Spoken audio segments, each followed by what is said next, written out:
She thought she was just starting a new job in Lagos. Until the house started calling her name at midnight.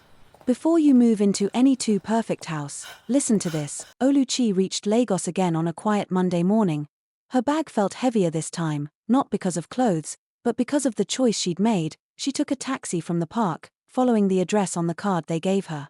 The driver didn't talk much. He just drove through roads that kept getting smoother, quieter, and more expensive looking. At some point, he glanced at her through the mirror.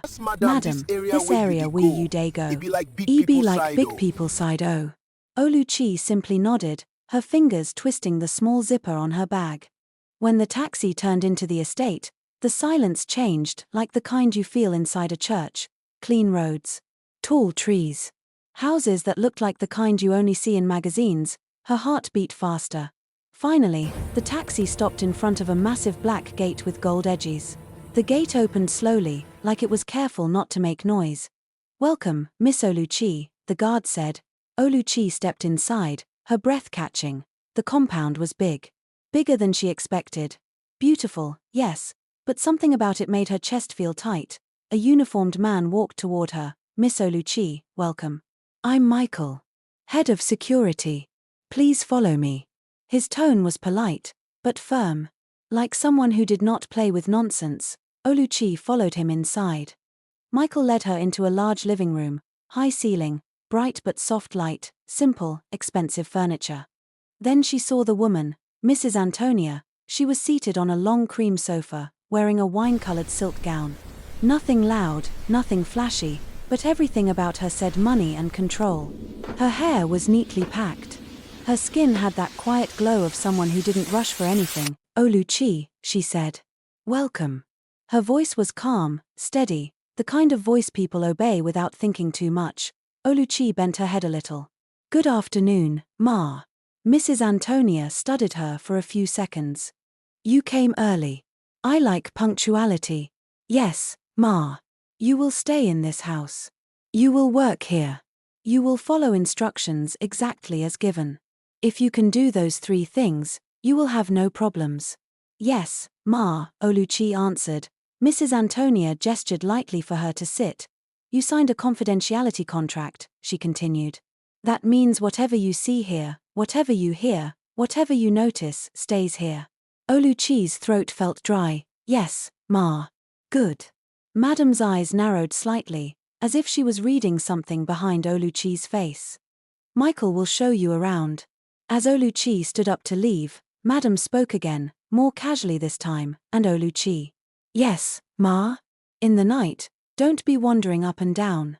Some parts of the house are not safe in the dark. Go to your room and stay there." Dismissed. Michael walked ahead, talking like someone who had repeated the same sentences many times. "This is the kitchen. You'll work closely with the kitchen staff."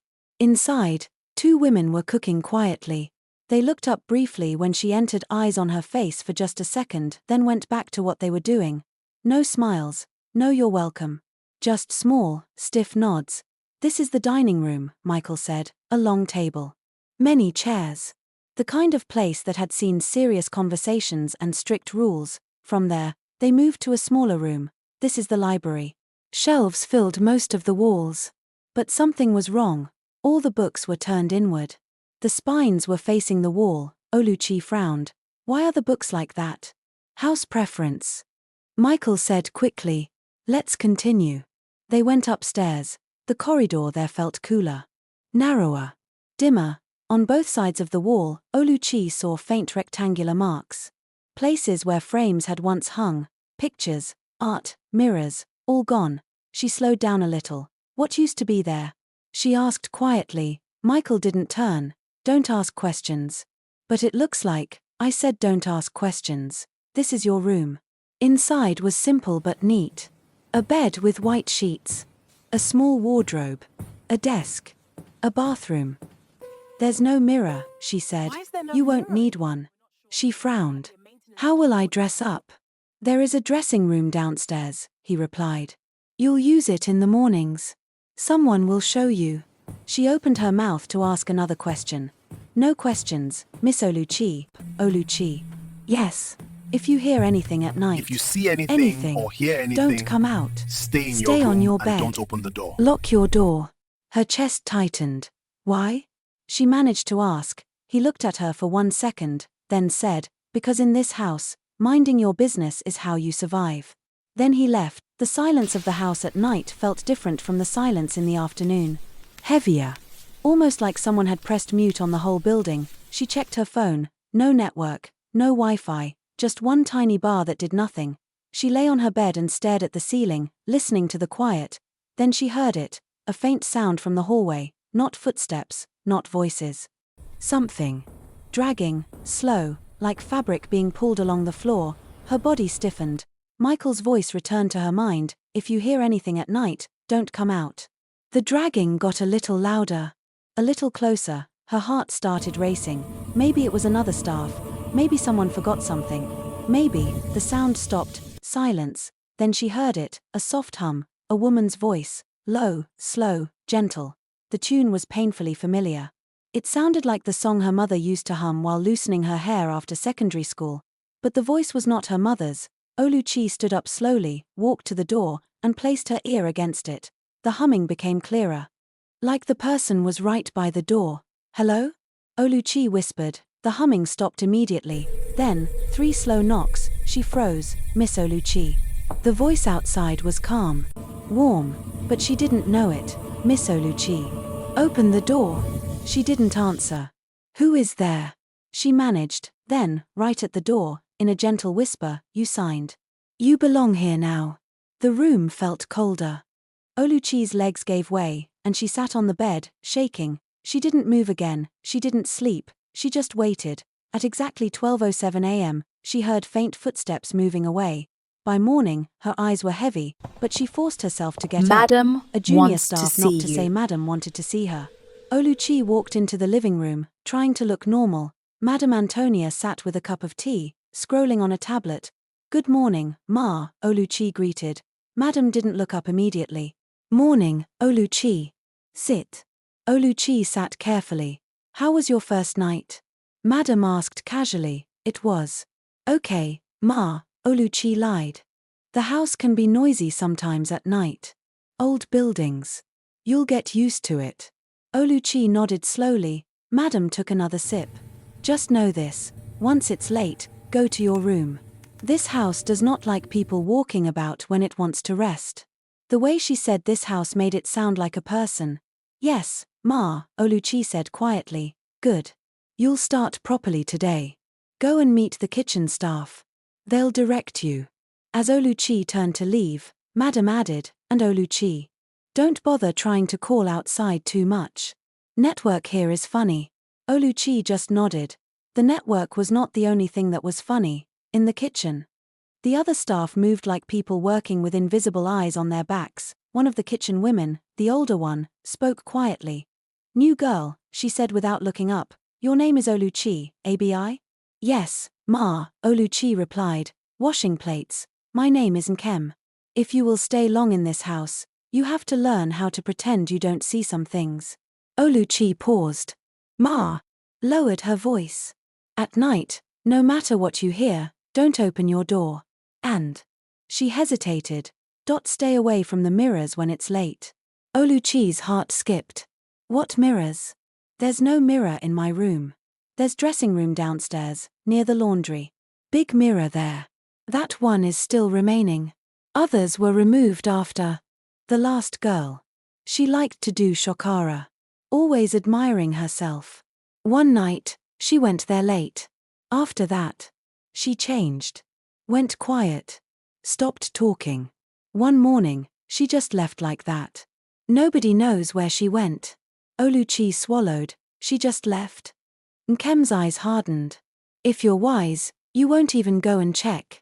Once it's late, face your room. Anything you see in mirror after midnight. It won't leave your mind again. Oluchi forced herself to nod and continue washing. Now the missing mirrors made a different kind of sense. For a few days, things were manageable. Oluchi woke early, worked with the kitchen staff, helped in the dining room, learnt the routine. One morning, Nkem told her, go and bring extra napkins from the dressing room downstairs. Oluchi felt her chest tighten a little but nodded. The dressing room was small, tucked beside the laundry area. Inside, there was a long table with folded towels, a few drawers, and one tall mirror fixed to the wall. For a moment, she stood at the entrance. She could feel it. The mirror, it wasn't doing anything. It was just there. Normal. Reflecting the room, the doorway, and her, she stepped inside, deliberately kept her eyes low, grabbed the napkins, and turned to go. But something made her glance. Just 1 second, she caught her reflection. And walked out quickly. The rest of the day went by, but the image stayed in her mind. As days passed, Oluchi started noticing patterns. Sometimes, when she passed a glass surface like the oven door, or the shiny part of a cabinet, she thought she saw movement behind her for a split second. But when she turned, nothing. Once, while sweeping upstairs in the afternoon, she saw a quick flash in a picture frame glass, her own face. But the expression was not the one she was making. She dropped the broom for a moment. It stopped. That week, Madam started keeping her a little longer in the evenings. Help clear the dining table before you go and rest. Go and check if the laundry people folded my things well. It happened on a Friday. Dinner finished late. Madam had a visitor, someone powerful looking, who left with a stiff handshake and a strange look in his eye when he glanced at Oluchi. After they left, Madam told her, "Go and make sure the dressing room light is off before you sleep." "I don't like wasting power." Oluchi felt her throat tighten. "Yes, Ma," she replied. She went upstairs first, changed into her nightwear, then forced herself to walk back down. The corridor to the dressing room felt longer than usual. When she entered, the light was already on. The mirror faced her. This time, she didn't even try to pretend she wasn't scared, just off the light and go. She told herself. She reached for the switch. Then she heard it, Oluchi. It was her mother's voice, soft, gentle. The same way her mum called her name when waking her up for morning devotion. She froze, her hand stopped just before the switch. "Oluchi, look at me." Her heart started racing. She knew her mother was not in Lagos. She knew her mother could not be inside a dressing room wall, but the voice sounded so real. Slowly, against her better judgment, her eyes lifted to the mirror. Her mother's face was there, smiling, behind her own reflection. "Mummy," Oluchi whispered, tears stinging her eyes. Her mother's lips moved, but after the first Oluchi, the voice changed. She stepped closer to the mirror. Now, the reflection wasn't quite right. "Stretch your hand," the voice said. She lifted her hand.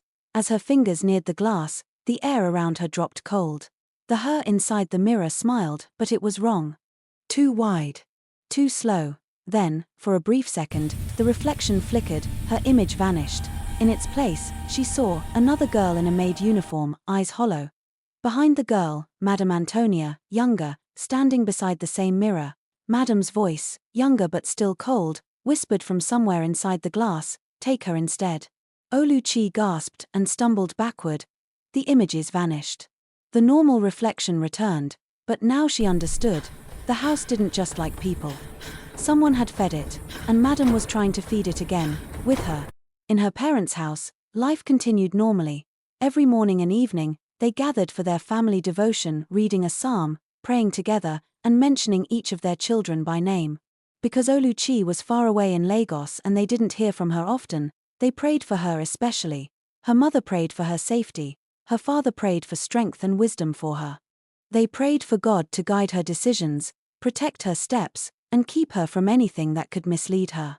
And because of the many stories they had heard about Lagos, they prayed that she would not wander into the wrong place, fall into trouble, or find herself in anything that could harm her life or her soul. It was simply part of their routine, remembering her in their prayers every day, hoping she was safe and settling in well wherever she was. After the mirror incident, the house got worse. The dragging at night became more frequent. Sometimes it stopped right at her door and stayed there, like someone was lying down outside. Once, she woke up and felt that someone was standing in the corner of her room. She refused to look. She just squeezed her eyes shut and whispered, "God, please," under her breath until sleep finally took her. During the day, some of the staff started avoiding her eyes. She noticed that when she entered certain rooms, conversations would stop. Not because she was new, but because they were afraid to talk near her. Like they knew what the house had chosen her for. One afternoon, while she and Kem were alone in the kitchen, Kem spoke again. You went near that mirror, she said quietly. Oluchi's hand froze over the pot she was washing. How did you know? Your eyes changed small. Why didn't you people leave? Why are you still here? Oluchi asked. Nkem gave a sad little laugh. Many of us came here when we had nothing. Some are owing madam. Some are owing life. This house holds people. So what do I do? You are not like the others. This house wants something from you. But I don't think it expected your kind of foundation. My kind of what? Your background. The way you were raised. The prayers covering you. Oluchi remembered her parents' voices, their consistency. What if it can be broken? She asked. Nkem looked at her like someone who had once had hope and lost it. If the house loses, somebody that fed it must pay. Madam will not go down quietly. That night, Oluchi couldn't sleep. She thought of the girl in the mirror, she thought of the voice that used her mother's tone to call her closer. She was tired of being afraid. She sat up on her bed, her hands were shaking, but her mind was firm. She picked up her small Bible from her bag. She opened it randomly, but didn't really read. Instead, she started praying the way her parents prayed, simple. Direct. God, I don't even fully understand what is going on here. But I know something is wrong with this house. I know this mirror is not ordinary. I know they want to use me to replace somebody. I refuse. My life is not for exchange. Any covenant I did not enter with my mouth. I will not pay for it. As she prayed, the air in the room grew cooler. The dragging sound began again. But this time, instead of freezing, she stood up. No more running. She opened her door. The sound was coming from downstairs, toward the dressing room. Of course, she walked. The house seemed to be fighting her movement, pressing on her shoulders, whispering fear into her ears. She kept praying under her breath. At the dressing room door, she paused, placed her hand on the frame, then stepped inside. The light was already on. The mirror waited. Inside the glass, the room looked fuller. Like shadows were standing behind her. Her heart pounded, but she didn't look away this time. Images started flickering. The last girl. Standing there, eyes empty. Nkem, younger, frozen at a doorway. Other staff, stuck in strange positions, like time had paused around them. Madam, at different ages, always near the mirror. Always looking fresh, always walking away while someone else faded. A voice rose from somewhere inside the glass. Just accept it. Take your place. After you, your family will enjoy. The reflection of herself in the mirror smiled that too wide smile again. Oluchi shook her head slowly. This is not the kind of favor I prayed for, she said. I reject it. The mirror flickered. The voice tried again, sharper now. If you say no, this house will fight you. You will lose everything. Her chest was tight, but a stubbornness rose in her. I prefer to lose everything than lose myself, she said. Any agreement made on my head. I cancel it in Jesus' name. She placed her right hand fully on the mirror. It was ice cold. No, she said again, louder this time. I don't agree. Somewhere in the distance, like a memory, she could hear her parents' normal, everyday prayers. Not as a voice in the room, but as a strength in her chest. The mirror began to crack, tiny lines first. Then longer. Spreading like a web, the house itself shook. Upstairs, doors banged open on their own. In the kitchen, spoons rattled. Lights flickered. Oluchi kept her hand there until the resistance dropped suddenly. The glass shattered. Dark smoke-like shadows burst out, then dissolved into nothing. The shaking stopped. Tiny bits of glass on the floor around her feet. From down the corridor, she heard doors opening. Nkem, the quiet kitchen girl, one of the cleaners, was standing there, eyes wide, like people waking up from a deep sleep they didn't know they were in. Upstairs, a heavy thud sounded. Later, they would find Madame Antonia on the floor of her room, alive but shaken, looking smaller somehow. Like something that had been propping her up for years had left. Her skin, which always had that quiet glow, now looked ordinary. Her eyes, once sharp and full of hidden power, looked tired. She didn't speak much after that. Within weeks, the house was put up for quiet sale. The workers left one by one, some going back to their villages, some finding other jobs. Nkem hugged Oluchi tightly before leaving. You broke it, she whispered. You don't even know what you've done. Oluchi didn't feel like a hero, she just felt relieved. And tired. Back home, when she finally visited, Her parents didn't know the full story. She only told them small, edited parts. That first job was not good for me, she said, laughing it off. But God saved me. I left. Her mother shook her head and said, we thank God. Every day we just kept praying, God, direct her steps. Don't allow her enter where she is not supposed to enter, her father added. Before you accept anything that looks too good, always check with God first. This Lagos can package problem inside fine things. Oluchi smiled. She knew now, in a way she would never be able to fully explain, that some houses don't just shelter people, some houses feed on them. But this one lost, and she walked away with her life and her soul intact.